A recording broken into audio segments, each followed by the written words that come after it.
So we're going to try to go really fast here. So my name is Max Ramsey. I'm a Principal Security Solutions Architect. I've been with Amazon going on 2.5 to 3 years now.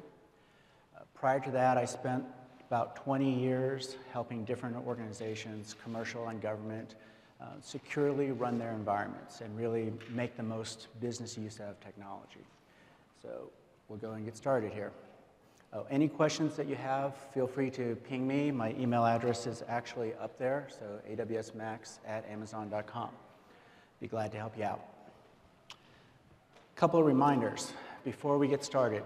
This is actually a 300-level presentation, so I'm going to be going fast over a bunch of concepts. I will be at the security booth over in the conference center this afternoon from 3 to 6, so if you have, or 3:30 to 6. So if you have any questions that you want to talk about, feel free to ping me, and I'll be wandering around here tomorrow as well. So our Chief Information Security Officer, Steve Schmidt, gave a presentation just before lunch about security of the AWS cloud.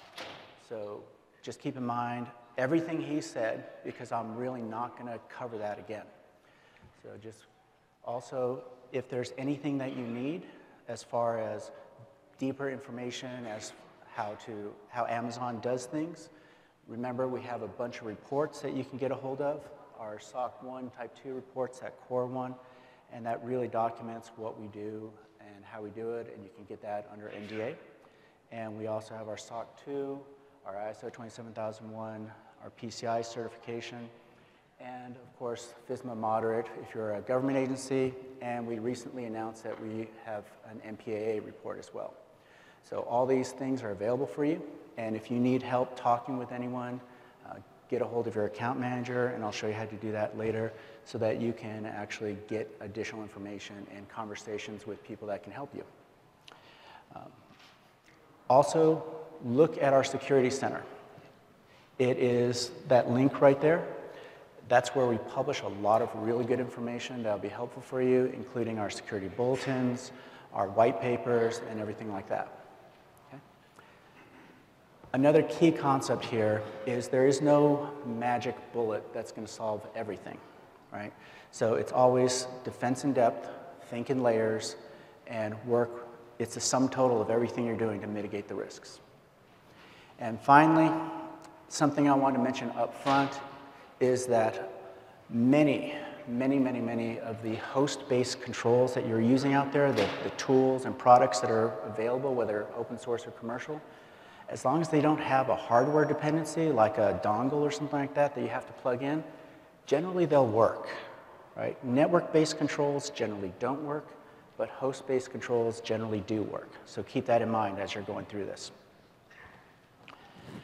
So any conversation about security in AWS usually involves a whole lot of discussion as to what is your architecture, what's unique about your situation, and honestly, there's a whole lot of people here, and I suspect we have just about every architecture in the world covered. So in order to make this useful for as many people as possible, we'll be using the SANS 20 critical security controls as the framework for this conversation. In the last 2 to 3 years, the conversations I've had with security people from every organization, you can pretty much track back to one of these critical security controls. So we'll go ahead and use that. And I'm putting a lot of detail in the slides, so stand by for a wall of text for the next 50 minutes. But that's largely because when you get these slides after the presentation, you'll have it for reference. All right, so it can help out there. So you're going to notice through this conversation that there's going to be certain themes that come about as far as what are the services, features, or techniques that you can use in AWS that will help you secure your environment. So we put together a quick matrix here to kind of show you those impacts. And this isn't everything. These are just kind of those key controls. And one of the main thoughts I want you to have here is when you deploy in your own data centers, you're starting with the concrete, and then you need to do everything from there up, right? In AWS, you're starting in a trusted environment that has lots of audit controls, lots of audit reports that you can get your hands on, and many, many services and features that are built with security in mind from the beginning. So you're not starting with just bare concrete. You have a lot of things there that can help you. But this is a shared responsibility. For those of you that were in Steve's presentation just before lunch, he talked a lot about that shared responsibility model and that it takes both of us working together to make sure your applications are secure. And keep that in mind.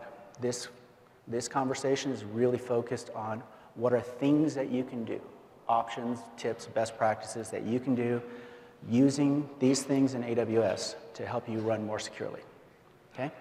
And unfortunately, like I said earlier, we're not gonna have time for questions, but as they come up, find me in the exhibitors hall. I'll be at the security booth. And also, there was one thing I wanna mention. A key part of this is gonna be the identity access management services. And the IAM team and the security team is having a meet and greet. And they are in Verones 2502, starting at 4:30 today. So that's 2502, starting at 4:30 today. So good people to meet. They love to talk to customers to find out what it is you want and need so that we can build our services appropriately. All right, here we go. Control 1. This control is really about making sure you know what is actually plugged into your network. So in AWS, what this means is a little different. It means make sure that you've used identity and access management to create the separation of duties that only those people authorized to actually launch services and create resources on your behalf can do so. And also, you have one surefire way through one call to know every single server that is running in your account. And that's that describe instance call. You get the authoritative list of everything running, every single server, and you know exactly what AZ it's in, what security groups are protecting it, everything. And you'll find for every single service an equivalent describe call. And that's one of the key ways that you can actually get control and visibility of your environment. So you're using IAM to make sure that only the authorized people can launch and manage the resources. And you're using the describe instance calls in whichever service it is to make sure that you have that authoritative list of what's going on. And one other possibility here is to use tags.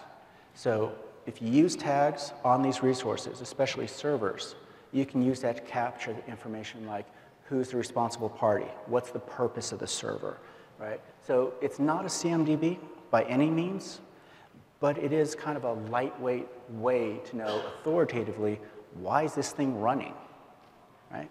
And you know that's not something that's just gonna disappear or get out of sync with your servers running because it's part of the resource record, right? So just a little tip there. All right, control 2 here is inventory of authorized and unauthorized software. This pretty much boils down to know where you got your software and that it's a finite list, right? So in AWS, there's a couple of things that can help you out there. One is if you use AMIs, make sure that you're getting them from trusted sources, that you're vetted what is approved for use in your organization and what isn't, and that you know where they're coming from, right? Again, using the describe calls can let you know what ones you have running. So that's very helpful. You can use Puppet and Chef to actually deploy software configurations on top of base AMIs, if that's a technique you want to use. So you can either fully statically bundle everything together into your base AMI. You can dynamically deploy everything using a Puppet, Chef, CloudFormation type technique, or some other third-party tool. We have plenty of them out there. Or you can do what most of my customers do, which is something in the middle. They take the base AMIs from vendors that they trust, and they deploy the basic tools that they need. They configure it with the basic monitoring agents or patch management agents or antivirus or whatever it is they want on there. And then they create their own AMIs from there so that they can use that. And then at that point, they may use Puppet or Chef or something on top of that so that they can deploy that base image and then easily control what's the next one. This is the software that needs to be on there for a web server. This is software that needs to be on there for an app server, etc. Also, this is making sure that only what's running on that server is the stuff that you've approved, right? And the configurations haven't changed. So that's where third-party tools like OSEC or Tripwire or other host and file integrity tools come into play. Just another reminder, if you used it in the past, odds are it'll work on AWS. Just give it a shot. Control 3 is mostly non-relevant except for that very last part, making sure you have secure configurations for your servers, right? Because that's all that runs in AWS. So like I said earlier, make sure you're getting these AMIs from trusted sources. That might mean that you're sitting there and using Amazon Linux, or you're using Red Hat, or you're using SUSE, or using Windows, or maybe you've turned to a third party like RightScale and you're using their distributions. Wherever you're getting your initial AMI, make sure it's from that trusted source. Because remember, these are full operating systems. So unless you're really good at pulling apart every single file running in that image, you're going to have a hard time going through and making sure that there's no software on there that you don't trust. So start with that trusted source. Also, the repositories. So most of the big names out there actually run repositories in region, right? So that helps on a couple of things. One is with the data throughput. The other is just that it's there, so that when you're doing dynamically deployed updates or you're doing patch management or things like that, the software's coming from local repos. And you can also deploy your own repos. So that's a very valid option. I have customers that want to make sure that they've controlled exactly what versions of what software is on there. So they stand up their repos, pull all the software they want, they integrate it with their own change management process that they already have, and they just do that. Remember to use the host-based IDSs so that when you're in here, you have that system integrity check going on, and you can be more confident that you're able to detect any unauthorized changes. So another aspect of this is really has to do with provisioning. So when you're in your environments and you provision that base server, sometimes you need a remote to it to do other things like install applications or configurations or tweaks, or you don't have software that's compatible with this dynamic configuration.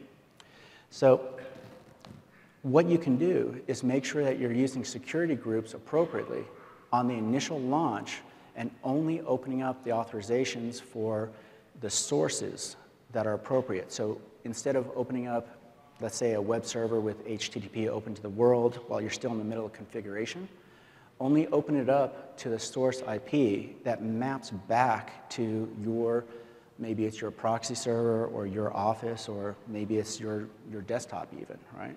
So make sure that you're using security groups to control that surface that's available.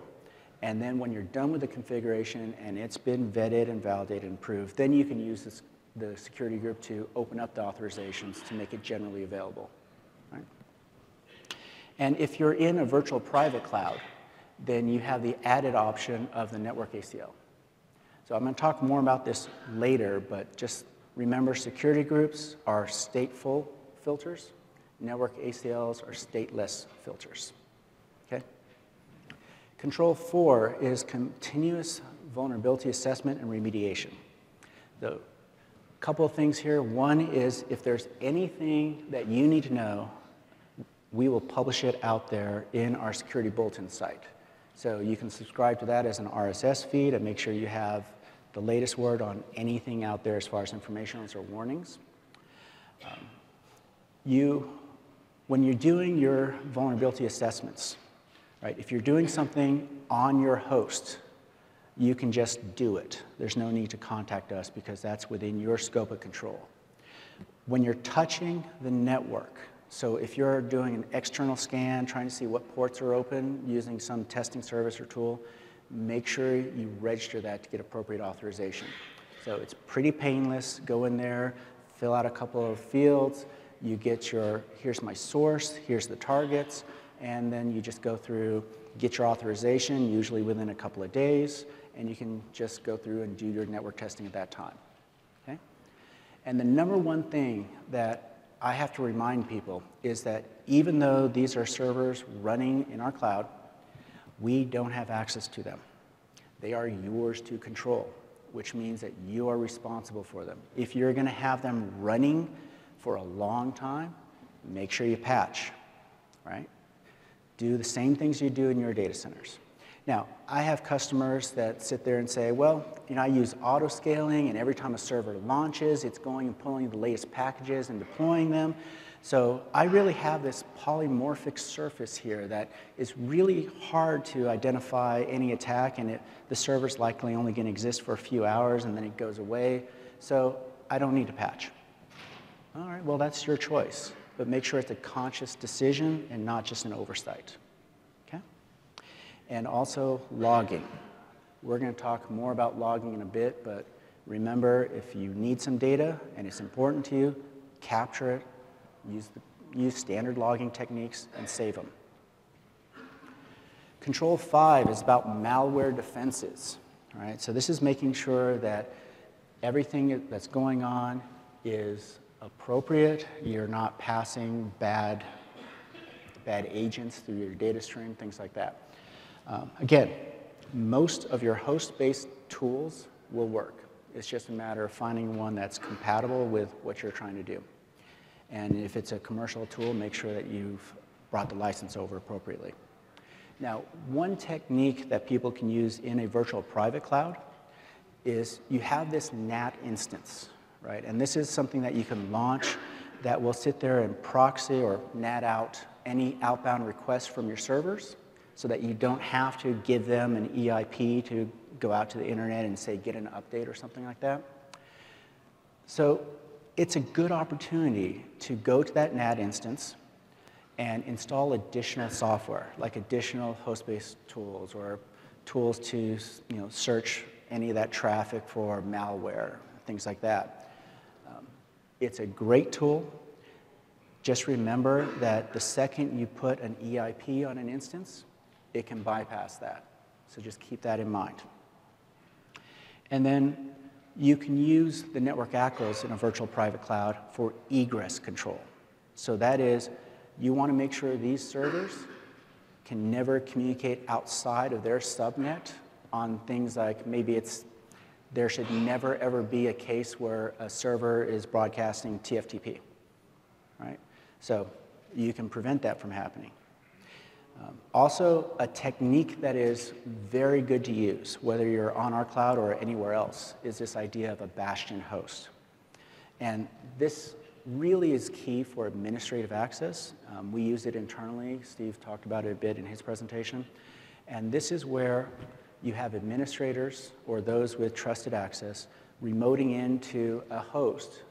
And from there, then they go to the rest of the environment to manage it. Really useful tool.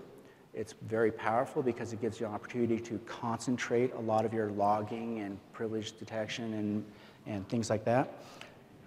It also helps because what that means is you don't have to open up SSH or RDP to every server in your fleet, to everywhere in the internet, right? You just open your bastion host up to come in from whatever sources you want. And then all the rest of your servers running in your fleet just have to allow inbound SSH or RDP from the bastion host.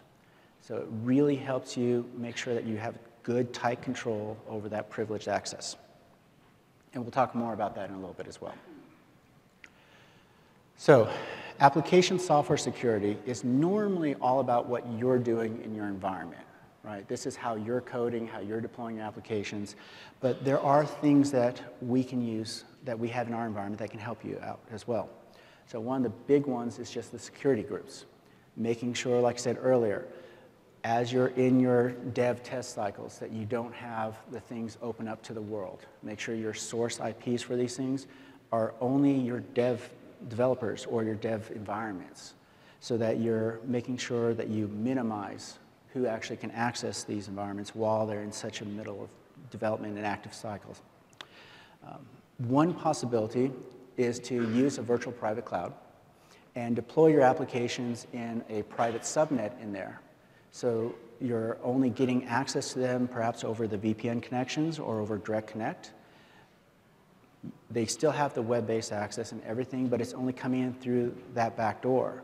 And that way you can make sure that everything's there, your IP is protected, everything's tightly monitored, and then when you're ready to deploy this, then you can deploy the front ends into your public subnets, right? And that's particularly useful because if you have multiple development teams or you've outsourced development and you want to make sure that you give access to these development environments to these contractors, but you don't want to open up your entire infrastructure to them, you can create these maybe even special purpose VPCs that only those guys have access to, right? So you really are controlling how people get to the data. You can make sure that only the data you want them to have access to is available in that environment. And when it's done, you can snapshot off all the servers and you can just get rid of the environment. So it really helps. Another aspect of this control is notifications. So a lot of it has to do with making sure that when you spot something going on, whether it's an environment in your application that situation that should never happen and you need to notify people, instead of embedding in all the notifications and remembering everyone you have to notify inside your code, you can just drop a notification onto an SNS topic, and then everyone else that needs to know about that will be subscribed to it. And you can also, in some cases, automate the responses to those notifications. So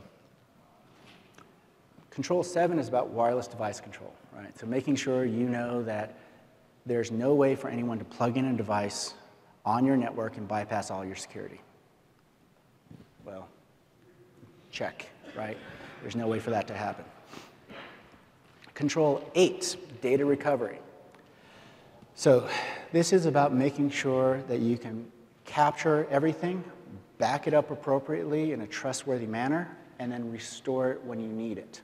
So we actually have quite a few things that can help here. One of these things that we're going to talk about here is for stateless servers. By definition, they really shouldn't have any data on them you care about, right? So your fastest path to recovery here is to terminate it and relaunch them. And that's a really good approach to use for web and app tiers, and really as much as possible, because this is a way for you to have an environment that can dynamically scale to meet your demand, an environment that you can focus on how quickly can I return to normal operations instead of fidgeting with a server trying to make sure that it gets back online. And they're not necessarily mutually exclusive. So what you can actually do is snapshot a server or issue a stop command and launch the replacement while you're sitting here trying to muck with the original one and figure out what's the best way, what went wrong and what's the best way to prevent that from happening in the future. A lot of different options there. Snapshotting is a key. So when you're using any type of stateful data, it's best to do it on EBS. And now with provisioned IOPS, you have the ability to specify up to 2,000 IOPS per EBS volume. So that's really, really high throughput. And combining that with this snapshotting works really well so that you can maybe have a script that is running, maybe you have it loaded in cron and it's running on a management type server. Just have it automate the snapshot. For EBS-based servers that are stateful, clearly you need to comply with whatever your data retention schedule is. Maybe that's once an hour, once a day, whatever it works out to be. Your data volumes is what's really important here. Snapshotting those more frequently. Now, ideally, you're doing something like quiescing the file system, but sometimes that's not possible. So if you are in an environment where you have to do your snapshots and you can't quiesce it, make sure that you know that you can recover it. So actually walk through that recovery effort a couple times and make sure you know all the things you need to do. Whether it's the file system check or it's some other database repair you need to do. Very important that you actually try your recovery procedures when you don't need to recover, right? That way when you know you need to recover, you know that these are trusted procedures, that they'll work. Another thing that quite a few of my customers do nowadays is they've scripted out the whole snapshot management. And there's other third-party tools out there, both open source and free and commercial offerings out there, that will actually make sure that you're doing everything right. You have a management job that does your snapshots every hour. Well, you don't want to keep a billion snapshots in your account, right? You want something that goes through and automates the pruning of those snapshots so it complies with your data retention policies. So one way to do that is to use tags to make sure that you've tagged what is the retention policy that should be applied to this volume or this server, so that you have an automated script that goes through and says, okay, this one I only need to keep a daily snapshot of for 1 week, and then I keep weeklies for a month, and then monthlies for a year. Great. And then there's other ones that maybe your data retention policy is a little more aggressive, so you're keeping dailies for a full week. But either way, it really works well to either use a generic policy across everything or use your tags to help identify the different levels of retention policy you should apply to things. Okay? And just as a reminder, one reason why the snapshots are so important is because they actually back up data into S3, and so they are stored at 11 nines of durability. You can't get to them through the normal S3 APIs. You can only get to them through the snapshot APIs. So it really makes sure that the only way you can get these things is if you're truly authorized. The other really powerful thing about them is that once there's a snapshot done, they're immutable. So no byte, no bit can change on that thing. When you go to create a new volume based on that snapshot, it is exactly, byte for byte, what that volume looked like at the time you do that snapshot. So there's no way that someone could come in after the fact and change the data on those things. Really handy to know. So more things. Make sure that if your data is important, like even on your stateless servers, you may have log data that you want to keep. Periodically sweep those things into S3 or some other trusted source, whether you're doing application level replication or something else. Maybe you're doing a distributed file system like GlusterFS or something like that. Sweep those files somewhere you trust. For me, my go-to is S3 because of all the durability and availability of that system, but also because I know that I can control exactly who has access to those, and I can create secure buckets where I know that I can create an identity that can only write to that bucket, or I can create an identity that can only read from that bucket. And so one good technique to use here is to use roles for EC2 so that when you launch a server, it has a particular role. And that role you can give only write access to a bucket so that maybe this is just for it to deposit, maybe it's user uploads, or maybe it's log files for a different bucket. But this way you're really segmenting out who can do what. On top of that, you should consider turning on versioning for those really critical buckets that has data you want to make sure you don't lose, because that way, even if a file gets overwritten, you still have the different versions there, right? So you can go back and say, wait, something looks different here. What were the previous versions? And if it's really, really, really, really critical, then consider also turning on secure delete. Secure delete is this ability for you to require the MFA pin, whether it's a hardware MFA or it's a virtual MFA, so that when that delete call comes in, it has to have that pin associated with it in order to actually delete something. And that is critical because on this bucket that you have secured access and you have versioning and you have secure delete, you're about that close to an actual worm drive, right? Write once, read many times. You're as close as you can get short of something like Glacier.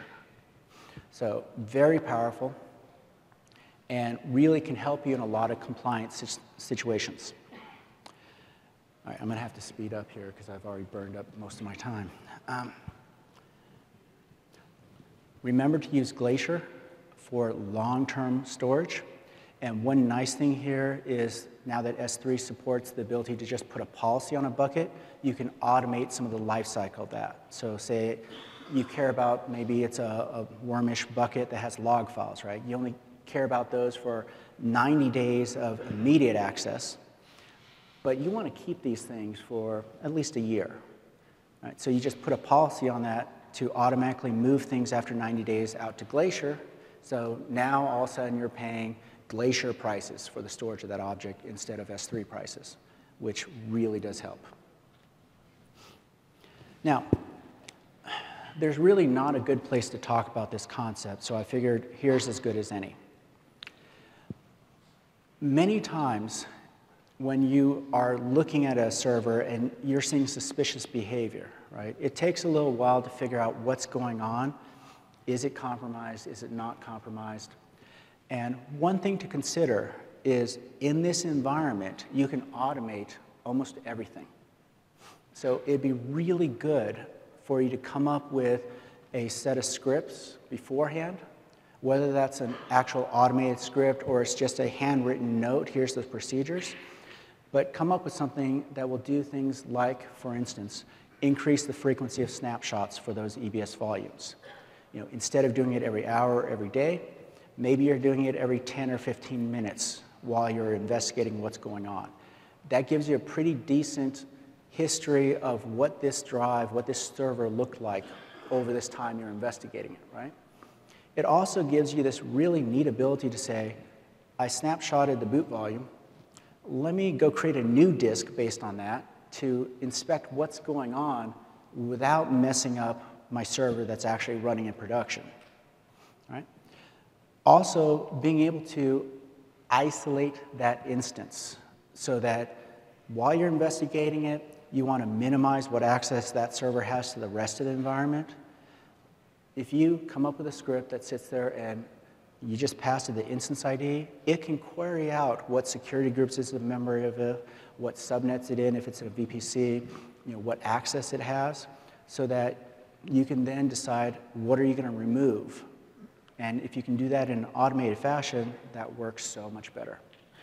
Also, the ability to completely isolate it in a VPC by adding in network ACLs that, in essence, are a blacklist for the server so that it can't talk outside the subnet it's on, except maybe out to the internet. Because one thing you can do here that is pretty difficult to do in other environments is to completely isolate the server and know that it has no other access, know that it can't sniff the network to find out other passwords that are flowing on the wire.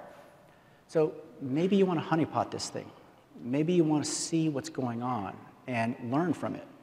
So think of opportunistic honeypotting.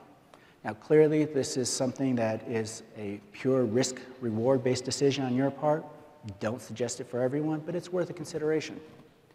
And should you have an actual compromise for some reason, then this use of roles for EC2 helps minimize the impact of that compromise because those credentials on there are changing every couple of hours, right? And you know that this isn't a general IAM user account that's running here to gain access to buckets.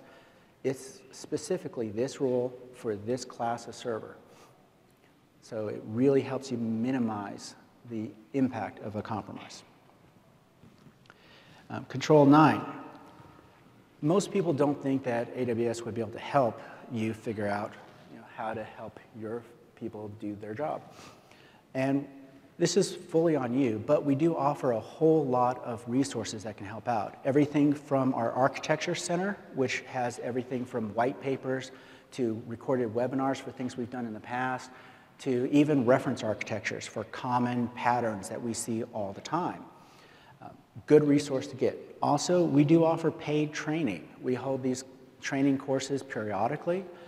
If you have enough interest in your organization, talk to your account manager. We may even be able to come do an on-site training. So those on-sites can be customized, so it's really worth having that conversation. And you're going to hear this a lot, but IAM, use it, use it, use it. Use it to enforce separation of duties. Consider under certain circumstances, you may want to even create separate accounts to enforce that separation of duties, right? And the nice thing is you can always link those things together financially.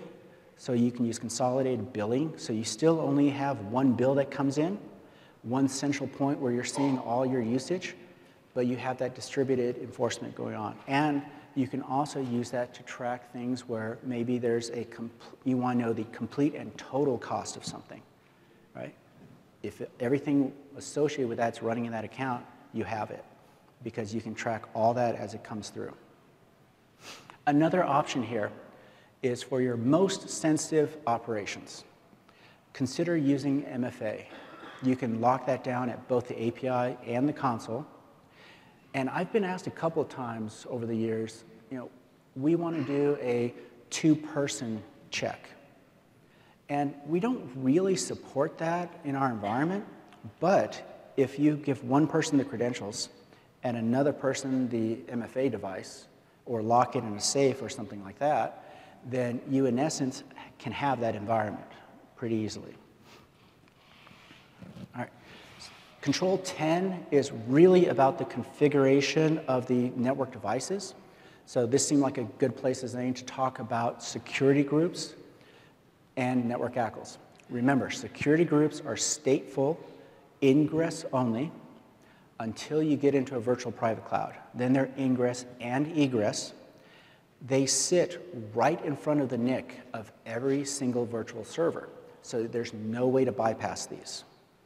And a key thing here is they have to be part of your launch configuration, right? Unless you're in virtual private cloud. In a VPC, you can actually add security groups and remove them from a running instance without having to terminate and relaunch. So that gives you a bunch of different options. Like, for instance, if you want to have a maintenance security group, then in a virtual private cloud, you can say this server is going down for maintenance, apply the maintenance security group to it so that you have a richer level of access and different ports open to it, do the work you need to do, and then when you're done with it, remove it from membership of that security group. Right? It's a lot easier than saying, it's going down for maintenance, I'm going to open up all the authorizations that I need for this in order to get there and do the work, and then remember to take off only the ones that I added. Right? Makes life a lot easier. I really do think of security groups as role-based security, because it's really, here's my front-end servers, here's my app servers, here's my data servers. My front-end servers are the only ones that are going to hit my app servers are the only one to hit my data servers. So that really is a key part of that RBAC environment. Network ACLs, on the other hand, are stateless. And they really only apply when a packet is crossing a subnet boundary. So this is really powerful because there's not a better technique that is native to AWS for doing blacklists, right? Because it's just, I have an IP range or a single IP I want to deny explicitly, even if my security group authorizes it, throw it in a network ACL. It's a much faster evaluation, and it overrides any security that is in your security groups. Because remember, network ACLs are tied to the subnet, so I think of that as location-based security. That means that even if I have an admin that's launching something into that subnet, I don't have to count on them to make sure that they've blocked off everything they're supposed to block off. Right? I'm enforcing some of these most critical things in the network ACLs, and I don't need to worry about it. They know what they need to have on there as far as security group authorizations. So again, think in layers. Combining these two works really well. And another thing here is use CloudFormation. So I have a couple of customers that actually are using CloudFormation to define their entire virtual private cloud, subnets, everything. That way, if they have a DR scenario, they just launch that CloudFormation template, and all of a sudden, up comes their virtual private cloud, complete with the network ACLs on the subnets and everything like that. They take other CloudFormation templates for the application or system definitions, and those come up with all the security groups, and they've already been pre-reviewed and authorized. So between the two, you have a very solid approach at securing the environment. Control 11 is really all about, okay, control 10 was the configuration of the devices. Control 11 is making sure you've opened up the appropriate ports and no more than necessary. So this is where everything that we've been talking about, using security groups, network ACLs to minimize your attack surface, using VPC and public-private subnets to make sure you deploy things in an appropriate approach. Consider host-based firewalls. That's a third option for firewalling that's available to you, right? You can use IP tables, you can use Windows firewalls, there's commercial firewall offerings you can get and install. Heck, you can even do web application firewalls if you want on a proxy tier right behind an elastic load balancer. You can have that do web application firewalling and proxying into your web tier after that. So a lot of different options. Just remember, if you do it in a data center and you're trusting an appliance to do it, think virtual, and either I'm going to hit Marketplace to find a partner that's offering that as a virtual appliance, or try installing it yourself on a server and using it, treating it like a virtual appliance. Remember to register any security tests that you may have so that you're complying with everything. And by the way, we have a service called Trusted Advisor. It's really part of premium support, but it's also there. And if you actually go in there and look at it, it will show you things like, did you really mean to open up 1433 to the world on this database server? Maybe not such a good idea, right? So things like that, that it can really help you at a very basic level do that. Control 12 is the controlled use of administrative privilege. Use identity and access management. Use it for groups and users. Put your users into groups. Use that to enforce separation of duties. By the way, you should consider, if you have an environment that you want to come in and bring auditors in and look at, create a read-only group and create users within that group and give them to the auditors so that you know they can't mess with your configurations. They can only pull the data for what are the configurations, right? And any time that you're trusting credentials to a third party, you should create an IAM user and give it to them. That way, when you're done with it, you can revoke that credential and you don't need to worry about it. You don't need to worry about rotating credentials because that's the same credential we use for that app server over there, or wait, did Charlie have that credential? And wait, is Charlie still working here or not? Don't even need to mess with it. And again, consider separate accounts and the use of MFAs. Another thing here, I've talked a fair amount about the use of roles for EC2. It is a really great technique, right? It's a great feature. It automates credential rotation, so if you do have any type of compromise, you don't really need to worry about it because the window for that to be exploited is very, very small. It lets you kind of get around the issue of how do you securely inject credentials into your instances to access other AWS resources. Instead, just make sure you're taking advantage of roles for EC2, trust that role to have that access, and life's pretty good. Also, we have this service called the Secure Token Service, STS. It's a key piece of the puzzle if you're trying to do federated identity management. A few months ago, I think when we released this service, we also released some sample code using C# to actually go in there and use your Active Directory to control permissions, and then use this to create tokens that represent that same level of access permission in AWS. So it's worth looking at, and also stay tuned to the Identity and Access Management team. They have some interesting evolutions in this area as well. One thing that's worth considering, especially if you're running in an audited environment where you have to be compliant with something, is have a management script that runs periodically. Maybe it's every day, or for tightly controlled environments every hour, that does those describe calls on what are your IAM users, groups, tokens in use, what do they have access to, and just dump that out into a text file and shove it into S3. And if you have that wormish bucket going on, you can go back and say, who had access at this time on that day? And you get kind of a trail as to how did things evolve over time. So it's very handy. Also remember, identity access management is not for OS or applications. It's really about interacting with AWS resources. Okay? You can easily deploy an Active Directory or an LDAP in your resources, your instances running on AWS, and really use any of those authentication techniques that you want to. So you can still do your Active Directory domain authentication, just stand up your domain controller, do the pairing, and then consume it in your applications. In fact, we have a CloudFormation template that shows you how to do that very easily. In short, use IAM, in case that wasn't clear enough. Okay? Boundary defense. As I mentioned earlier, network-based controls pretty much don't work. So you need to move to host-based controls. Okay? So NIDS to HIDS, use that host-based intrusion detection. You can have the agent-based controls so that you have agents running on a bunch of different servers with central collection. Works beautifully. If you want to do DMZ approaches, you can emulate them using just security groups. But if you want the hardcore, this is truly subnets and separations, you can do that in a VPC. And you can actually create subnets that are tied to our availability zones. These ones are public, and you can get outbound. These ones are private, can only go back to the VPC. Works really well.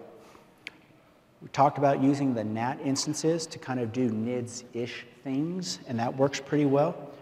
Just a quick reminder, easily bypassed with EIPs. Use the Bastion instances. Running out of time. So make sure that you're doing this. You can tightly control that. It works in EC2 or in a VPC. So it doesn't matter. You don't have to be in a VPC to use this Bastion technique. It works really well. And basically, everything else we've talked about and everything else you've heard in this conference all applies. So audit logs. There are a couple of services we have that have built-in support for logging, primarily S3 with bucket logging and CloudFront. So make sure you take advantage of those. Everything else that you need to log, make sure you instrument your EC2 instances to capture those logs, whether it's packet headers or it's a use of administrative privilege. Capture the logs, and then go ahead and sweep those logs to a trusted source. You can even run syslog targets or Windows Logging Service targets in region so that you're really concentrating your logs into service, an opportunity to do another level of mini SIM right there before perhaps you pass it on to your full-on event, your full-on SIM. So just remember to keep track of your ratios here. The last thing you want to do is do a DDoS against your logging host, right? So keep track of that. Again, wormish buckets for S3 work really, really well for this, and I will say it again and again. If you ask me what's the right answer, consider this. Now, the nice thing is once your events are captured in those buckets, you can do Elastic MapReduce jobs to do further analytics. But we also have a bunch of partners that do this very well, everything from log capture to alerting to full-on analytics. Right? So make sure you look at our partners for what they have to offer. Control 15 is all about the controlled access and need to know. So it all begins with classifying your data, making sure you're using IAM to do separation of duties based on those classifications. In some cases, you may want to use separate VPCs for the different data classifications or business purposes. In other cases, you may want to do completely separate accounts, so it all works. A key to this, though, is to use encryption when appropriate, because that is one of the best ways to deny access to the data, right? Make sure it's encrypted. You can use some of our services to do server-side encryption if you want. S3 is the best example of that. But you can also do it yourself. Many of the libraries have that encryption support built in. And as a reminder, EBS data volumes support full disk encryption. So you can use the BitLocker encryption, you can use TrueCrypt, you can use basically anything. We even have some partners that offer help to do full disk encryption. So make sure you take a look at those options. Account monitoring control, again, separation duties, IAM, roles, logging, use Bastion instances, and automate the capture of these configurations. 27 seconds left. For data loss prevention, that's right. You can do things like use in a virtual private cloud, use the network access for egress control. Make sure you're taking advantage of encryption for data at rest, and when you're communicating between our services or between other instances, use encryption as appropriate there. Use the bashing instances, make sure you log everything you care about.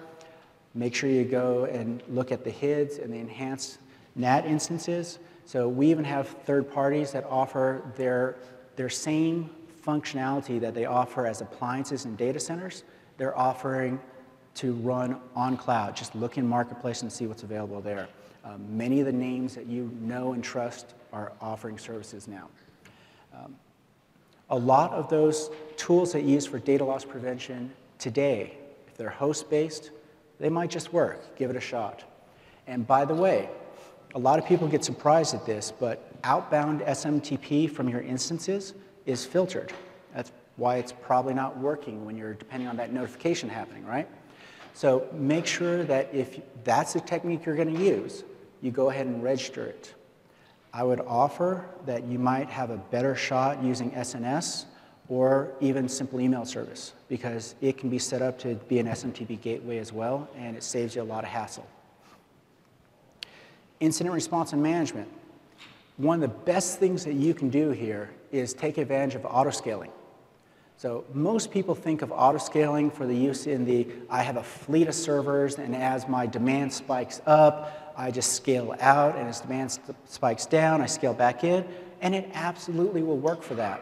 One of the best things that gives you there is the ability to stop, look at what the situation, know that you're not going to get overwhelmed by demand here, that there's going to be more servers to fulfill that need, and lets you make a deliberate decision about how am I going to deal with this situation. Is this an attack, or is this truly, yeah, our Super Bowl ad that we just showed is having some good success, right? But you can also use auto-scaling to make sure that you have one server up or two servers up and performing that role. Make sure you script up the logic so that when that server boots, it knows how to go get the EBS volume that is important to it so that it can reattach it and get all the data it needs off there and pick up where it left off. But it's a really good technique. Also, premium support is offered. And open a ticket, because we have a worldwide staff that will work those tickets. But also, if you're at the enterprise level support, you can actually have a technical account manager that will help integrate our processes with yours. And of course, report any abuses or security incidents. For ease, there's the email addresses to report it to. Works out well. Secure network engineering. Really, just remember, security groups are your friend. Take advantage of CloudFormation whenever possible. We actually have a service that's actually called CloudFormer. So you don't have to start off knowing how to write a CloudFormation template, but instead you actually sit there, launch all your resources, and then walk through step by step, check off, here are the things that I want to capture as part of this template. And at the end of that, it spits out the template for you to then customize and use from there. So it works really well. VPC, of course, facilitates traditional approaches. Remember everything that Steve talked about in his presentation about these traditional attack vectors. Many of them just don't work in AWS, and that's intentional. Use IAM, and we have solution architects that you can talk to. We also have professional services guys that can help you do things. Right? We are here to help you. For Control 20, the penetration test, remember, if you're testing on your host, go for it. If you're touching the network, register the test. And oh, by the way, some of you may see where we don't really want you testing micros and smalls. Well, if it's an EBS-backed instance, you can just resize that thing up to a medium or larger, do your test, and then resize it back down. It does not require terminate and relaunch. It's just a resize. So it works really well, preserves all the things that you have going on. Also, if you have a test you're going to run like every week, and it's always coming from the same source IP, always testing the same resources, in your note when you register that test, say that, and you can get an authorization for up to 3 months at a time. Right? So it helps out. These things are not as onerous as people think they are. All right, so I have no idea how over we went, but we talked about all this stuff. It'll be there for you when you download the presentation. For those with short attention spans, always use IAM. Consider using roles, whether it's for roles for EC2 or roles, IAM roles in general. Security groups are your friend. Use the heck out of them. Bashing instances, whether you're on cloud or off, are a great technique. Use them. VPC is a good thing. It can be a little scary if you're used to not having to manage the IP, but they are a very good tool. Make sure you log things that you care about. Remember the wormish bucket technique. Encryption is a best practice. If it's sensitive, encrypt it, whether you're using server-side or client-side. The NIDS type techniques don't work. Move to HIDS. Many of those host-based tools you use today will work. And when in doubt, talk to us. We're here to help. Okay? So thank you. Thanks for sticking with me. Appreciate your feedback.